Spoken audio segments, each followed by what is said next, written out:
Hi, David. Hi, Jean Marie. Hi, Eleanor. Did you just see Bach jump down? Auntie Colleen is here with another book for today.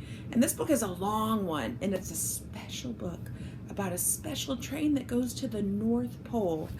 It's called The Polar Express by Chris Van Allsburg.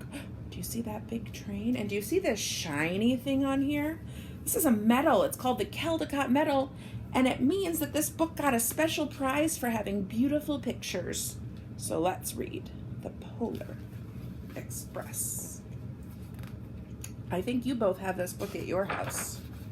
The Polar, I might have to back up just a little. This is a big book. The Polar Express, written and illustrated by Chris Van Allsburg.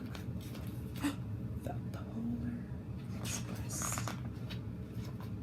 On Christmas Eve, many years ago, I lay quietly in my bed. I did not rustle the sheets. I breathed slowly and silently. I was listening for a sound a friend had told me I would never hear.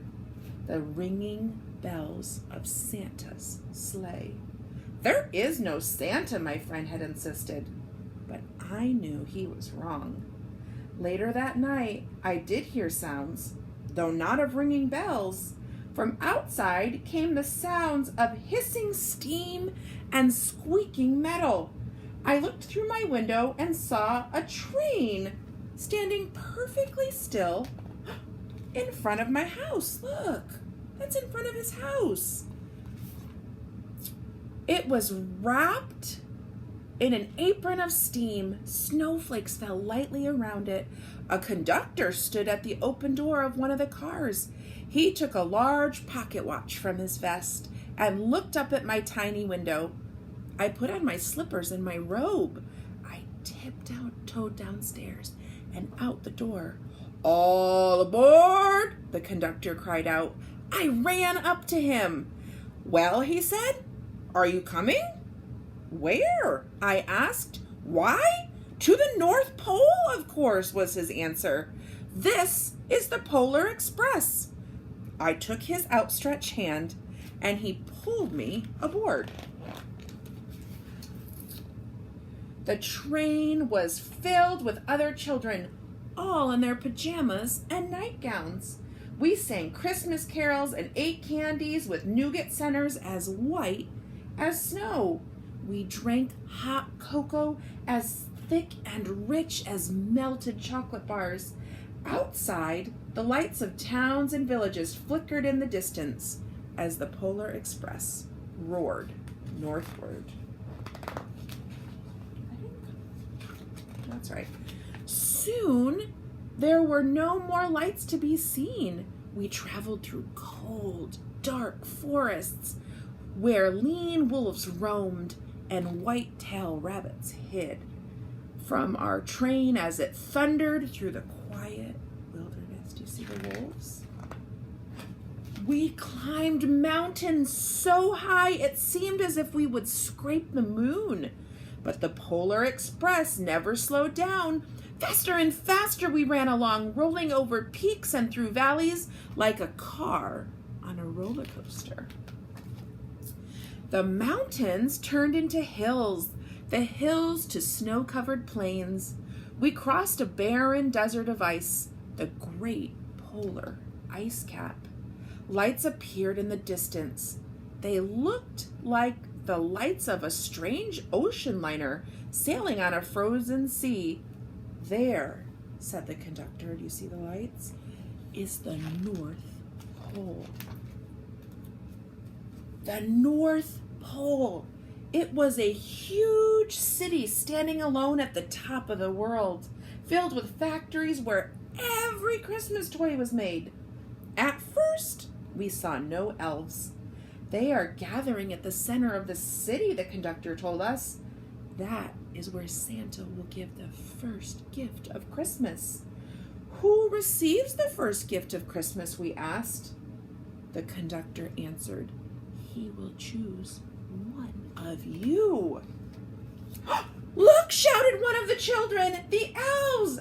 Outside we saw hundreds of elves As our train drew closer to the center of the North Pole, we slowed to a crawl. So crowded were the streets with Santa's helpers. When the Polar Express could go no further, we stopped and the conductor let us outside. All those little dots are elves. Look at all those elves. They're filling up the street. We pressed through the crowd to the edge of a large open circle. In front of us stood Santa's sleigh. The reindeer were excited. They pranced and paced, ringing their silver bells that hung from their harnesses. It was a magical sound, like nothing I had ever heard. Across the circle, the elves moved apart, and Santa Claus appeared. The elves cheered wildly. He marched over to us, and pointing to me, he said, "Let's have this fellow here." He jumped into his sleigh. The conductor handed me up. I sat on Santa's knee, and he asked, "Now, what would you like for Christmas?" I knew that I could have any gift I could imagine, but the thing I wanted most for Christmas was not inside Santa's giant bag. What I wanted more than anything was one silver bell from Santa's sleigh. When I asked, Santa smiled. Then he gave me a hug and told an elf to cut a bell from a reindeer's harness. The elf tossed it up to Santa. He stood, holding the bell high above him, and called out, "The first gift of Christmas!" Do you see? He's holding the little bell in his hand. A clock struck midnight as the elves roared their approval. Santa handed the bell to me, and I put it in my bathrobe pocket. The conductor helped me down from the sleigh. Santa shouted out the reindeers' names and cracked his whip. His team charged forward and climbed into the air. Santa circled above us, then disappeared into the cold polar sky. Santa's flying in his sleigh with his reindeer. As soon as we were back inside the Polar Express, the other children asked to see my bell. I reached into my pocket, but the only thing I felt was a hole. Look how sad he is. I had lost the silver bell from Santa's sleigh. "Let's hurry outside and look for it," one of the children said. But the train gave a sudden lurch and started moving. We were on our way home. He's really sad because he doesn't have his bell. It broke my heart to lose that bell. When the train reached my house, I sadly left the other children. I stood at my doorway and waved goodbye. The conductor said something from the moving train, but I couldn't hear him. "What?" I yelled out. He cupped his hands to his mouth and said, "Merry Christmas!" he shouted. The Polar Express let out a loud blast from its whistle and sped away. On Christmas morning, my little sister Sarah and I opened our presents. When it looked as if everything had been unwrapped, Sarah found one last small box behind the tree. It had my name on it. Inside was the silver bell. There was a note. "Found this on the seat of my sleigh. Fix that hole in your pocket. Signed, Mr. C." I shook the bell. It made the most beautiful sound I had ever heard. But my mother said, "Oh, that's too bad." "Yes," said my father, "it's broken."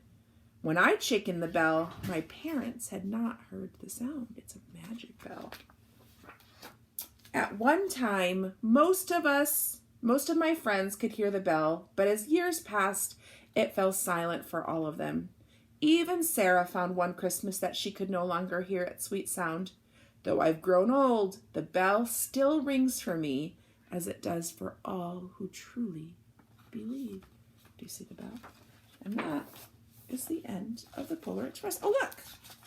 There's an ornament that I can put on my tree that says the Polar Express. Auntie Colleen loves you so, so, so much. And she sends you a hug. Oh, big, big, big hug. And lots of kisses. Auntie Colleen loves you, and she hopes that you're going to have a very Merry Christmas. Love you. I'll be back tomorrow with more books. Bye.